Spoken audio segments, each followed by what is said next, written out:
بخاری میں حضرت ابو ہریرہ رضی اللہ تعالیٰ عنہ سے حدیث مروی ہے، بڑی مشہور ہے. نبی پاک علیہ السلام نے خود ایک قصہ بیان فرمایا بنی اسرائیل کا.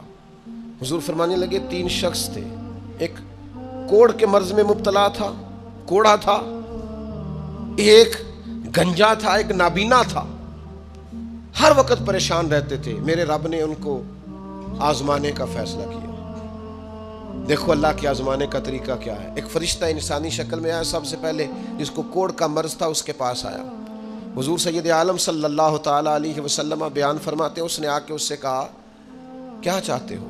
اس نے کہا یار مجھے کوڑ کا مرض ہے، لوگ مجھ سے نفرت کرتے ہیں، گھن کرتے ہیں، کاش میری کھال ٹھیک ہو جائے، جلد ٹھیک ہو جائے، بیماری چلی جائے.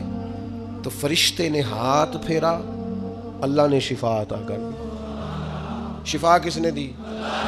ہاتھ کس نے پھیرا؟ تو کوئی عرض نہیں، اگر کسی وقت کوئی بزرگ دم کر دے، ہاتھ پھیر دے تو شفا اللہ ہی دیتا ہے. بخاری میں موجود ہے جو روایت درج کر رہا ہوں. فرشتے نے ہاتھ پھیرا، اللہ نے. اب فرشتہ اس سے پوچھتا ہے پسند کیا ہے، مال کون سا پسند ہے؟ کہنے لگا اونٹ بڑے پسند ہے. تو فرشتے نے ایک حاملہ اونٹنی اسے دی اور برکت کی دعا بھی دی. اب فرشتہ آیا گنجے کے پاس، جناب کیا چاہتے ہیں؟ اس نے کہا میں گنجا ہوں، سر پہ بال نہیں ہے، اس کی وجہ سے چہرے پہ کوئی حسن بھی نہیں ہے، لوگ گھن کرتے ہیں، کبھی میرے بال آ جائے نا. فرشتے نے ہاتھ پھیرا، بال اللہ نے عطا کیے، اس کو شفا ہو گئی. اب فرشتے نے اس سے کہا کہ مال کون سا پسند ہے؟ کہنے لگا گائے بڑی پسند ہے. فرشتے نے اس کو نے ایک حاملہ گائے دی اور برکت کی دعا بھی دی. اب فرشتہ اندھے کے پاس آیا، کیا چاہتے ہو؟ اس نے کہا رب نے بڑی سونی کائنات بنائی ہے پر میں دیکھ نہیں سکتا، کبھی آنکھیں مل جائیں نا تو ساری رونقیں ہی بحال ہو جائیں. فرشتے نے ہاتھ پھیرا، شفا. یاد رہے گا مسئلہ، یہ اتنا سا مسئلہ جس میں لوگ بڑی جلدی اڑ جاتے ہیں. فرشتے نے آنکھوں پہ ہاتھ پھیرا اور اللہ نے شفا عطا کر دی.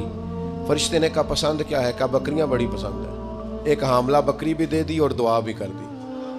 اب وہ جس کو اونٹنی دی تھی حاملہ، اس کی حضور فرماتے ہیں پوری وادی اونٹوں کی بھر گئی، اور جس کو گائے دی تھی اس کی پوری وادی گائیوں سے بھر گئی، اور جس کو بکری دی تھی پوری وادی ریوڑوں کے ریوڑ بکریوں کے تیار ہو گئے. اب رب نے فیصلہ کیا آزمائش کرنے کا. میں نے بہت پہلے کہا تھا، بات پھر دہراتا ہوں، زوال امتحان نہیں ہوتا، عروج امتحان ہوتا ہے. اصل تو آپ کا پتہ عروج کے دنوں میں چلتا ہے. اللہ نے فرشتہ بھیجا، وہی انسانی شکل میں سب سے پہلے اس کوڑ کے مرض والے کے پاس آیا. کہا یار میں مسافر ہوں، کہیں سفر پہ جانا تھا، تو اللہ کی مدد آپ کا تعاون درکار ہوا تو سفر ہو سکتا ہے، ایک اونٹ مجھے چاہیے. تو اس نے وہی بات کی جو کئی امیر لوگ کرتے ہیں، یہ صحیح بخاری میں موجود. کہنے لگا یار میرے ذمے تو حقوق ہی بڑے ہیں. سادہ ترجمہ کریے، میرے تو خرچے ہی بڑے نے جی. تو کی دسی ادھر بھی جا رہا ہے، ادھر بھی، اے بھی آسمان میں تمے ہے، اے بھی میں، اتنے خرچے ہیں میرے، یہ بھی کرنا ہے، وہاں بھی کرنا ہے. اس نے وہی بات سنائی. تو وہ فرشتہ کہنے لگا تو پہلے ایک کوڑی نہیں تھا، تو ناراض ہو گیا. کہنے لگا میں تو جدی پشتی رئیس اعظم ہوں، باپ دادا کی جائیداد ہے ساری جو مجھے ملی ہوئی. اس نے کہا اگر تو جھوٹا ہے نا تو اللہ کرے اسی طرح کا ہو جائے جس طرح کا پہلے تھا. اب وہ آیا گنجے کے پاس، اس سے کہا مسافر ہوں، سفر پہ جانا ہے، اللہ مدد کرے، آپ تعاون کریں تو سفر آسان ہو سکتا ہے، مجھے ایک گائے چاہیے، اگر آپ دے دیں. تو وہ کہنے لگا میرے تو ذمہ حقوق ہی بڑے ہیں. اس نے کہا یار تو پہلے گنجا نہیں تھا، بیمار نہیں تھا، کچھ بھی نہیں تھا، بھوک تھی. کہنے لگا خبردار، میں تو جدی پشتی رئیس آدم ہوں، باپ دادا سے امیر ہوں. اس نے کہا اچھا اگر تو جھوٹا ہے تو ویسا ہی ہو جائے جیسا پہلے. اب وہ آیا نابینا کے پاس، اس نے آ کے کہا مسافر ہوں، سفر پہ جانا ہے، اللہ مدد کرے، آپ تعاون کریں تو سفر آسان ہوگا، مجھے ایک بکری چاہیے اللہ کے نام پر. تو وہ اندھا کہنے لگا رب کے نام پر تو نے لینی ہے تو ایک کیوں لیتا ہے، جتنی چاہیے لے لے. اور میں تو پہلے اندھا تھا، میں مسکین پرانا خادم، کسے در ملی نہ ٹوئی، تے واصف یار نے نظر جو کی تھی، تے واصف شروع سے پڑھتے ہیں، سے ثبوت نہ پوچھو میں تو بھلا نظر کرم کد ہوئی، اے میں جانا یا دل بر جانے، غیر نہ جانے کوئی، میں مسکین پرانا خادم، کسے در ملی نہ ٹوئی، تے واصف یار نے نظر جو کی تھی تے واصف ہی ہوئی، میں تو اندھا تھا، پلے شے کوئی نہیں تھی، تو کریم نے کرم کیا، جتنی تیرا دل کرے لے جا۔ تو فرشتہ کہنے لگا امتحان کے لیے آیا تھا، ایک کی بھی ضرورت نہیں، لیکن تیرے دو دوست امتحان میں ناکام ہوئے ہیں، رب ان سے ناراض ہو گیا، تو کامیاب ہوا ہے اور اللہ تجھ سے راضی ہو گیا ہے۔